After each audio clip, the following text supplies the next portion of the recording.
نحمده ونصلي ونسلم على رسول الكريم أما بعد أعوذ بالله من الشيطان الرجيم بسم الله الرحمن الرحيم واصبر نفسك مع الذين يدعون ربهم بالغداة والعشي يريدون وجهه صدق الله العظيم إن الله وملائكته يصلون على النبي يا أيها الذين آمنوا صلوا عليه وسلموا تسلیما لے کر قصیدہ مدشی کے ساتھ پڑھیں گے مولایا صلی وسلم دائما ابدا علی حبیبک خیر الخلق كلهم مولایا صلی وسلم دائما ابدا على حبيبك خير الخلق كلهم محمد سيد الكونين والثقلين والفريقين من غرب يا صل وسلم دائما ابدا على حبيبك خير الخلق كلهم هو الحبيب الذي ترجى شفاعته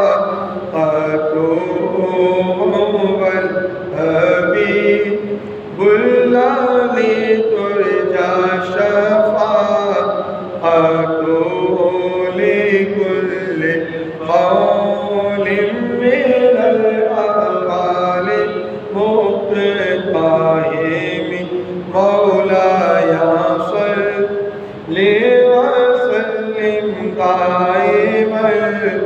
أبدا على حبيبك خير الخلق كلهم فإن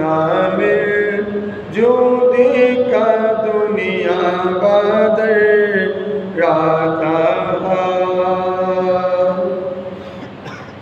فإن من جودك دنيا ودرتها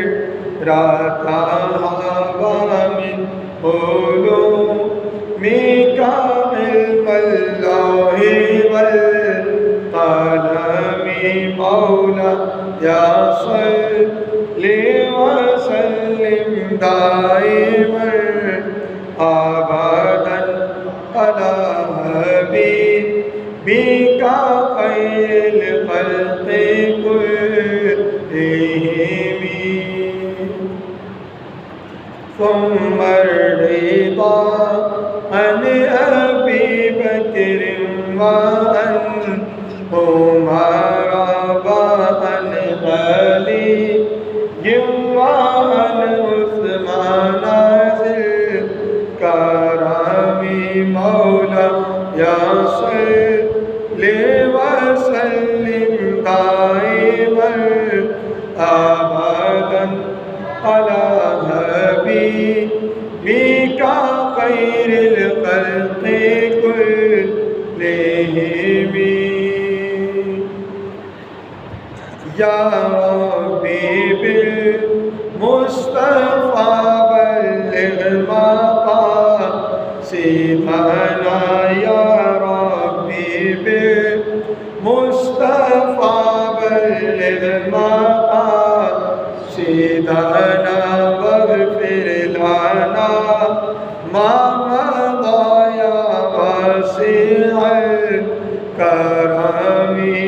مولا یا صلی وسلم دائما ابدا علی حبیبک خیر الخلق کلہم۔ معزز محترم حاضرین و سامعین، اللہ رب العزت کا بے پایہ فضل و احسان ہے جس کی توفیق سے ہم جمعہ مبارک کی ان بابرکت ساعتوں میں اللہ کے گھر میں حاضر ہیں۔ عنوان گفتگو کے طور پہ سورہ کہف سے آیت کریمہ کا کچھ حصہ تلاوت کرنے کا شرف حاصل کیا۔ اللہ رب العزت نے محبوب کونین صلی اللہ علیہ وآلہ وسلم کو تعلیم فرمائی کہ حبیب کریم صلی اللہ علیہ وسلم وَاصْبِرْ نَفْسَكَ مَعَ الَّذِينَ يَدْعُونَ رَبَّهُمْ بِالْغَدَاةِ وَالْعَشِيِّ، آپ اپنی ذات اقدس کو اللہ کے ان درویشوں سے جوڑے رکھیں جو صبح و شام اللہ کو پکارتے ہیں، یریدون وجہہ، اور ان کا صبح و شام اپنے رب کو پکارنے کا مقصد اس کی رضا چاہنا ہوتا ہے، وہ اس کے مکھڑے کے دیدار کے طالب ہوتے ہیں، مکھڑے کے دیدار کے طالب ہوتے ہیں۔ مفسرین کرام نے اس آیت کریمہ کے شان نزول میں لکھا کہ رسول کونین صلی اللہ علیہ وسلم کی صحبت میں سرزمین مکہ کے غریب غربا اور کچھ وہ غلام جو دائرہ اسلام میں داخل ہو چکے تھے وہ موجود رہتے تھے، تو سرداران مکہ، سرداران قریش، جو امراء تھے مکہ کے، انہوں نے رسول کریم صلی اللہ علیہ وآلہ وسلم کی بارگاہ میں اپنے ایمان لانے کی بات کی اور یہ کہا، اس خواہش کا اظہار کیا کہ ہم چونکہ سردار لوگ ہیں، مالدار ہیں، متمول گرانے کے لوگ ہیں اور مکہ کے اشرافیہ میں سے ہیں، ہم اسلام کو قبول کر لیں، آپ کی دعوت پر لبیک تو کہہ لیں، مگر یہ جو غریب غربا اور غلام آپ نے اپنے پاس بٹھائے ہوتے ہیں ان سے ہمیں آر آتی ہے، آپ انہیں اپنی بارگاہ سے اٹھا دیں، انہیں اپنی بارگاہ سے اٹھا دیں اور ہم آپ کے پاس آ جاتے ہیں، تاکہ کوئی یہ نہ کہے کہ یہ مکہ کے کیسے امراء ہیں، یہ تو غلاموں کے ساتھ بیٹھے ہوئے۔ مفسرین نے لکھا رسول کونین صلی اللہ علیہ وآلہ وسلم نے اس چیز کا ارادہ کر لیا، اس چیز کا ارادہ کر لیا، اور آپ کی خواہش کیا تھی کہ یہ امراء، یہ اشرافیہ، یہ متمول گرانے کے لوگ یہ بھی دائرہ اسلام میں داخل ہو جائیں۔ بات سمجھ آ گئی نا؟ ارادہ اور نیت تو یہ تھا اب آپ کی صحبت میں بیٹھنے والے لوگ کون تھے؟ حضرت بلال حبشی رضی اللہ تعالیٰ عنہ، غلام سلیمان فارسی، صہیب رومی، عمار بن یاسر، یہ کچھ لوگ تھے جو غلام تھے، اور کچھ اور مکہ کے غربا۔ آقا علیہ السلام نے اس چیز کا ارادہ کیا کہ اللہ تعالیٰ نے وحی نازل فرمایا اور حکم فرمایا، اے حبیب کریم صلی اللہ علیہ وسلم، آپ اپنے آپ کو ان درویشوں کے ساتھ، اپنی بارگاہ کے ان غربا کے ساتھ، اپنی صحبت سے فیض یاب ہونے والے ان مخلصین کے ساتھ ٹکائے رکھیں، روکے رکھیں، انہیں اپنی بارگاہ سے نہ اٹھائیں۔ یہ تو وہ لوگ ہیں جو صبح و شام اپنے رب کو یاد کرتے ہیں، اپنے رب کو پکارتے ہیں، اور ان کی خواہش سوائے میری رضا، میری خوشنودی اور میرے مکھڑے کے دیدار کے اور کچھ نہیں ہوتی۔ تو اللہ کے نبی صلی اللہ علیہ وسلم نے انہیں اپنی بارگاہ سے نہ اٹھایا اور نہ خود وہاں سے اٹھے، بلکہ انہیں جواب دے دیا عمرا کو کہ بھئی ان لوگوں کو تو میں نہیں اٹھا سکتا، تمہیں اسلام قبول کرنا ہے تو کرو، نہیں تو اپنی تمہاری مرضی۔ اور ان درویشوں میں ایک درویش کا نام ہے حضرت بلال۔ آج ہم بات کرنے جا رہے ہیں حضرت بلال حبشی رضی اللہ تعالی عنہ کی۔ عاشق صادق ہیں، عاشق صادق ہیں، اور ایسے عاشق کہ جن کا عشق بھی ضرب المثل کی مثال کر چکا۔ آپ کا نام نامی اس میں گرامی بلال ہے، والد کا نام ربا اور والدہ ماجدہ کا نام حمامہ، اور آپ کی کنیت ابو عبداللہ یا ابو حازم، اور ایک روایت کے مطابق عبد الکریم یہ بھی بیان کی جاتی ہے۔ آپ سرزمین مکہ کے قریب سرہ نامی ایک بستی میں پیدا ہوئے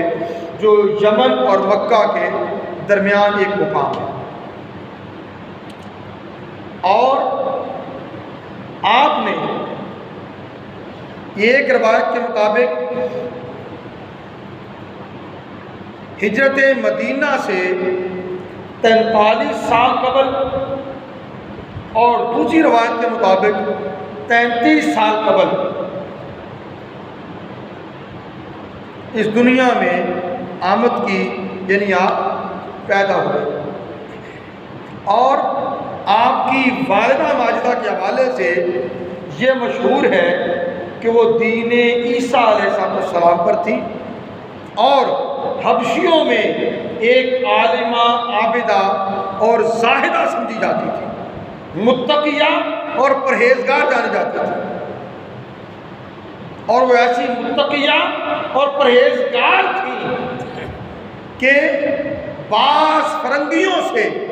یعنی انگریزوں سے یہ منقول ہے کہ ہم نے درس توحید ام بلال رضی اللہ تعالی عنہ ان سے حاصل کیا۔ حضرت بلال حبشی رضی اللہ تعالی عنہ، ان کی والدہ ماجدہ حمامہ، ان سے درس حدیث انہوں نے حاصل کیا تھا۔ حضرت بلال رضی اللہ تعالیٰ عنہ کے حقیقی بھائی کوئی نہیں تھے، البتہ غفرہ نامی ایک بہن تھی جن کا نکاح عمر بن عبداللہ رضی اللہ تعالیٰ عنہ سے ہوا، اس کے علاوہ ان کا کوئی حوال معلوم نہیں ہے۔ اور آپ کے اسلام لانے کی نسبت یہ بیان کیا جاتا ہے ایک تو آپ اولین السابقین میں سے، ایمان لانے میں اول جو لوگ دائرہ اسلام میں داخل ہوئے ان میں سے ایک حضرت بلال رضی اللہ عنہ، یعنی حضرت ابوبکر صدیق رضی اللہ تعالیٰ عنہ مردوں میں جوانوں میں، علی المرتضیٰ رضی اللہ تعالیٰ عنہ بچوں میں، حضرت خدیجہ الکبریٰ رضی اللہ تعالیٰ عنہ خواتین میں، اور غلاموں میں عمار بن یاسر، اور دوسری روایت کے مطابق حضرت بلال حبشی رضی اللہ تعالیٰ عنہ تھے جو سب سے پہلے اسلام لائے، اور اسلام قبول کرنے میں آپ کا نمبر 6 یا 7واں، آپ کا نمبر 6 یا 7واں ہے۔ اور مکہ کے ایک سردار امیہ بن خلف، اس کے آپ غلام تھے، آپ کے والد ماجد بھی اور آپ کی والدہ ماجدہ بھی امیہ بن خلف کے غلام اور لونڈی تھی۔ آپ پیدائشی طور پر ہی سچ بولنے والے اور پاکیزہ قلب کے مالک تھے، پاکیزہ قلب کے مالک تھے، اور یہی سبب ہے کہ حضرت بلال حبشی رضی اللہ تعالیٰ عنہ انہیں امیہ بن خلف جس کے آپ غلام تھے، اس نے اپنے بت خانے کا انچارج نگران حضرت بلال حبشی کو بنا رکھا تھا۔ لوگ آتے تھے بتوں کی پوجا کرتے تھے، مگر حضرت بلال حبشی رضی اللہ تعالیٰ عنہ بتوں کی پوجا نہیں کیا کرتے تھے، بتوں کی پوجا نہیں کیا کرتے تھے۔ اور اسی طرح حضرت بلال رضی اللہ تعالیٰ عنہ امیہ بن خلف کے ایسے بااعتماد غلاموں میں سے تھے کہ اس نے اپنی تجارت کا سارا انحصار حضرت بلال پر کر رکھا تھا، چنانچہ ان کا تجارتی سامان بھی حضرت بلال رضی اللہ تعالیٰ عنہ ہی دوسرے ممالک میں، دوسرے شہروں میں لے جاتے تھے، فروخت کرتے تھے، اور منافع کما کے اپنے آقا امیہ بن خلف کو دیتے تھے۔ پھر کیا ہوا؟ اسلام آیا، اسلام کی پھوٹی تو پہلی ہی کرن نے بلال حبشی رضی اللہ تعالی عنہ کے قلب اقدس میں ایمان کی روشنی ڈالی، سو اول اسلام قبول کر لیا، مگر چونکہ حالات موافق نہ تھے لہذا اپنے اسلام قبول کرنے کا اظہار نہیں کیا تھا۔ رسول کونین صلی اللہ علیہ وسلم دار ارقم میں اول اسلام قبول کرنے والوں کی تعلیم و تربیت کا اہتمام فرمایا کرتے تھے۔ اب کچھ عرصہ تو خفیہ ایمان رکھنے میں بیت گیا، مگر کب تک؟ وہ وقت آ گیا کہ جب اسی بت خانے کے انچارج حضرت بلال حبشی رضی اللہ تعالیٰ عنہ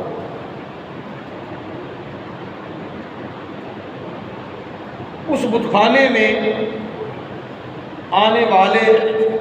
انہیں تو دیکھا جاتا کہ وہ بتوں کی پوجا کرتے ہیں، اور بلال حبشی رضی اللہ تعالیٰ عنہ وہ اللہ کو سجدہ کرتے تھے۔ اسی بت خانے میں وہ اللہ کی عبادت میں مگن ہوتے تھے۔ یہ خبر امیہ بن خلف کو بھی پہنچ گئی کہ باقی لوگ تو آ کے بتوں کی پوجا کرتے ہیں اور بلال بتوں کی پوجا نہیں کرتا، کچھ اور ہی نام لیتا۔ یہ خبر پہنچی تو امیہ بن خلف نے حضرت بلال حبشی رضی اللہ تعالیٰ عنہ پر طرح طرح کے ظلم ڈھانے شروع کر دیے. قید و بند کی صحبتیں آپ نے اٹھائی. سرزمین عرب پتھریلی ہے، ریتلی ہے، اور گرمی میں سورج کی تپش سے اس کی حالت یہ ہو جاتی ہے کہ روایات میں، تب کی بات کر رہا ہوں، آج حالات کچھ بدل گئے، اس کی کیفیت یہ ہو جاتی تھی کہ اس پر گوشت بھونا جا سکتا تھا. امیہ بن خلف آپ کو ننگے بدن اس تپتی ہوئی پتھریلی زمین پر لٹا دیتا، ہاتھ پاؤں باندھ دیتا، اور آپ کے بدن پر گرم پتھر رکھ دیے جاتے. رات ہوتی کوڑے برسائے جاتے اور مطالبہ یہ کیا جاتا محمد کا نام لینا چھوڑ دے. عہد کہنا چھوڑ دے. جس خدا کی ہم عبادت کرتے ہیں، جن بتوں کی پرستش ہم کرتے ہیں، اسی طرف آ جا. مگر آپ تھے کہ زبان اقدس سے عہد کی صدائیں بلند ہوتی تھی. عہد کی صدائیں بلند ہوتی تھی. آپ بے ہوش تو ہو جاتے اس ظلم و ستم کی بنیاد پر، مگر ایسا کبھی نہ ہوا کہ جب ایمان نے دل میں گھر کر لیا پھر بلال حبشی کبھی امیہ بن خلف کے کہنے کی طرف آنے والے.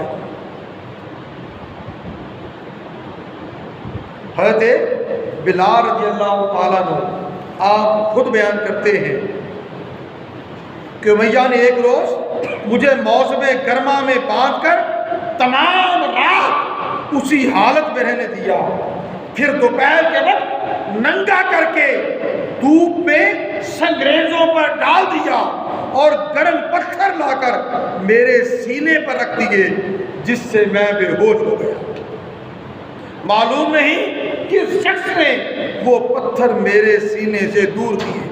جب مجھے ہوش آیا تو شام ہو چکی تھی اور میں نے خدا کا شکر ادا کیا اور کہا یہ مصیبت بھی کیسی نعمت ہے، مصیبت بھی کیسی نعمت ہے. اور بعض روایات میں آتا ہے کہ وہ خبیث امیہ بن خلف لوہے کی سلاخیں گرم کر کے آپ کی زبان پر رکھ دیا کرتا تھا اور کہتا محمد کا نام لینا چھوڑ دے، مگر آپ اور زیادہ محمد کہتے، یہاں تک کہ بے ہوش ہو جاتے. حضرت بلال رضی اللہ تعالیٰ عنہ فرماتے ہیں کہ اس خبیث نے مجھ پر ظلم ڈھایا کہ اونٹ کے بالوں کی ایک 50 گز لمبی رسی وہ میری گردن میں ڈال کر مکہ کے اوباش لڑکوں کو پکڑا دی. وہ مجھے اوپر اور نیچے کھینچتے، میری گردن کو زخمی کرتے، اس پہ رگڑ آتی اور مجھے بار بار یہی کہا جاتا محمد کا نام لینا چھوڑ. برقہ بن نوفل حضرت خدیجہ الکبریٰ رضی اللہ تعالیٰ عنہ ام المومنین کے چچا زاد بھائی، ان کا گزر ایک روز حضرت بلال کے پاس سے ہوا، جبکہ آپ اس حالت سے دو چار تھے. یہ حالت دیکھی ورقہ بن نوفل کام اٹھے، تھرا گئے اور پھر بلال حبشی کی عہد کہنے کی پکار سنی تو ورقہ بن نوفل کہنے لگے اے بلال، باخدا عہد کے سوا کچھ بھی نہیں ہے، تو جو کہہ رہا ہے اس پہ ڈٹا رہے، تو جو کہہ رہا ہے اس پر ڈٹا رہے۔ مروی ہے کہ ابو جہل ملعون نے حضرت بلال کو دیکھا کہ آپ پھر محمد محمد کہتے ہیں، آپ کو پکڑا، منہ کے بند دھوپ میں لٹایا اور چکی کا پاٹ وہ آپ کے بدن پر رکھ دیا، مگر آپ ہیں کہ عہد عہد کی صدائیں دیتے ہیں، عہد عہد کی صدائیں دیتے ہیں۔ اب تھوڑی بات یہ بھی سن لیں، کہتے بلال حبشی رضی اللہ تعالیٰ عنہ ایسی کیفیات سے دو چار تھے۔ حضرت صدیق اکبر رضی اللہ تعالیٰ عنہ ان کا گزر ان کے پاس سے ہوا، انتہائی پریشان ہوئے، رسول کونین صلی اللہ علیہ وسلم کی بارگاہ میں جا کے عرض کیا، یا رسول اللہ صلی اللہ علیہ وسلم، بلال پر تو اس طرح ظلم و ستم ہو رہے ہیں، اگر آپ اجازت دیں تو میں اسے امیہ بن خلف سے خریدوں۔ اللہ کے نبی صلی اللہ علیہ وسلم خوش ہوئے اور فرمایا کہ اے صدیق، اسے خرید لو اور آدھا حصہ تمہارا آدھا حصہ میں دوں گا، یعنی آدھی قیمت تم دو گے اور آدھی قیمت میں دوں گا۔ قربان جائیں ایسے غلام پر جس کے خریدنے کے لیے مصطفیٰ کریم صلی اللہ علیہ وسلم بھی اپنی خواہش کا اظہار، اپنی آرزو کا اظہار۔ حضرت ابوبکر صدیق رضی اللہ عنہ کو امیہ بن خلف کے پاس گئے، اس سے کہا یہ غلام تم مجھے دے دو۔ اس نے کہا تم اس کالے کلوٹے کا غلام کا کیا کرو گے؟ اس نے کہا یہ تم چھوڑو، یہ تم مجھے دے دو، اور اس کی جگہ تم مجھ سے میرا فلاں غلام لے لو۔ اسے بلایا، وہ گورا چٹا جوان غلام، امیہ بن خلف اسے دیکھتے اس پر فریفتہ ہو گیا، اس پر فریفتہ ہو گیا، کہنے لگا ٹھیک ہے لیکن تجھے اس کے سوا بھی مجھے کچھ دینا ہوگا۔ کہا بولو کیا دیتے ہو، کیا مانتے ہو؟ اسے کچھ تقاضا کیا، روایات مختلف، جو تقاضا کیا حضرت ابوبکر صدیق رضی اللہ تعالیٰ عنہ نے وہ اسے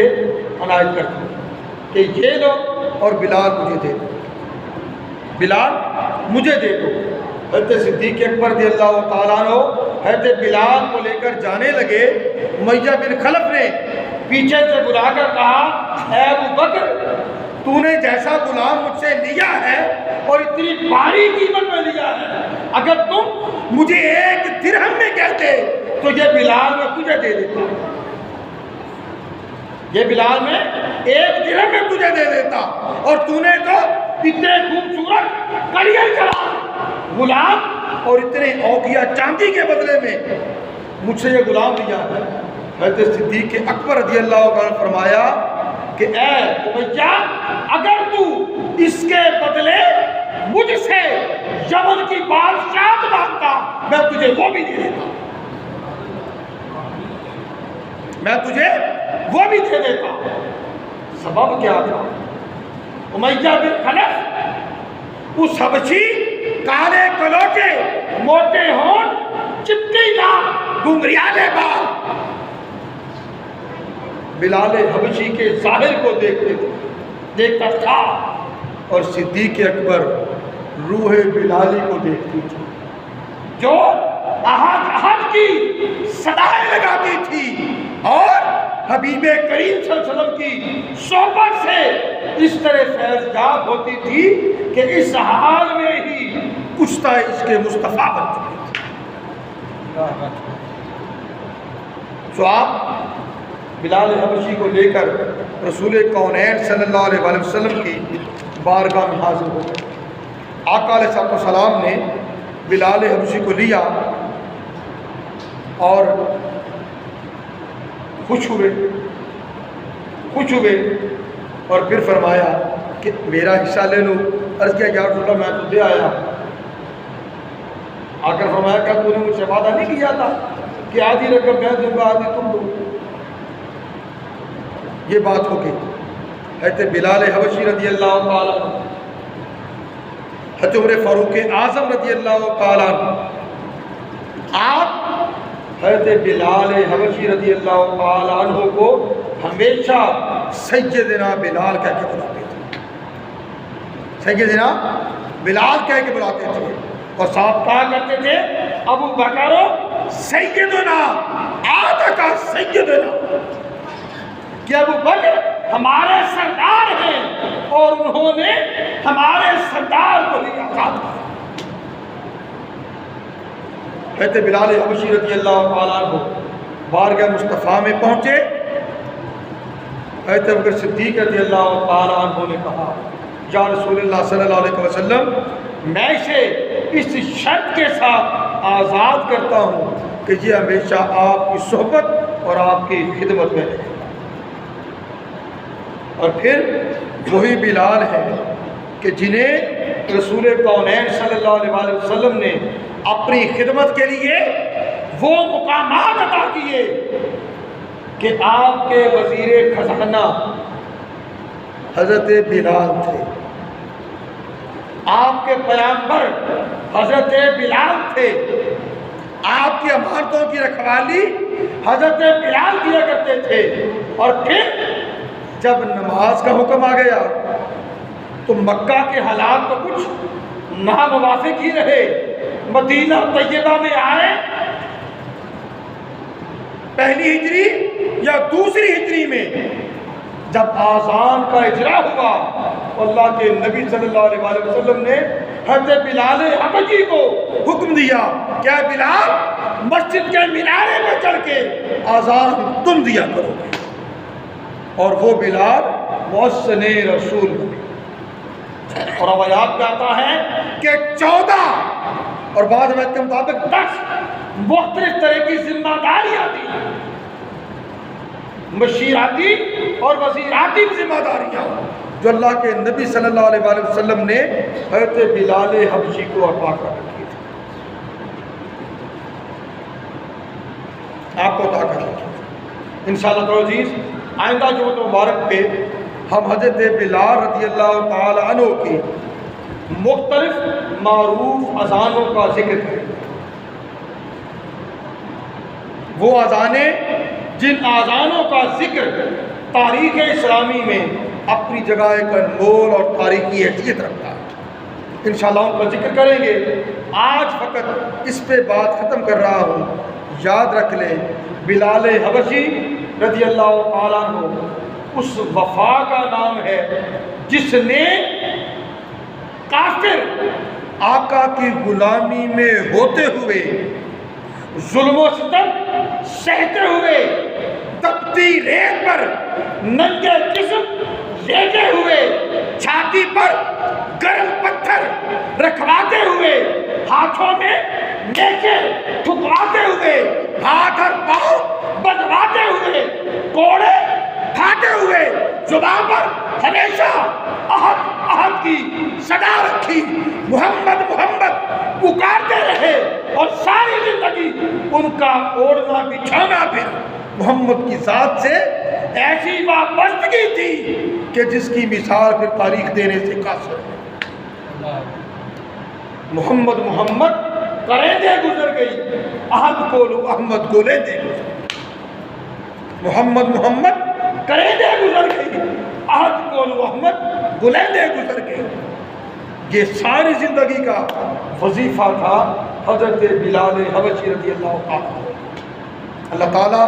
ہمارے ہاتھ جو کرم فرمائے اور ہمیں توفیق عطا کرے کہ ہم اس کے بلال کی تھوڑی سی خیرات پانے کے قابل ہو سکے تاکہ اللہ کی ذات پر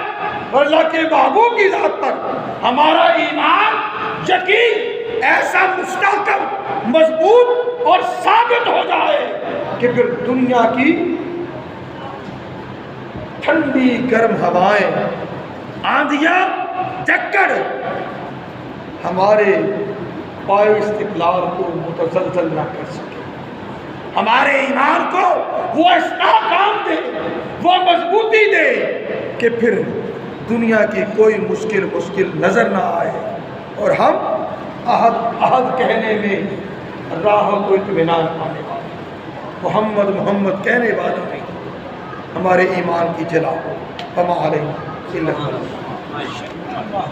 سنت ادا فرما لیجیے۔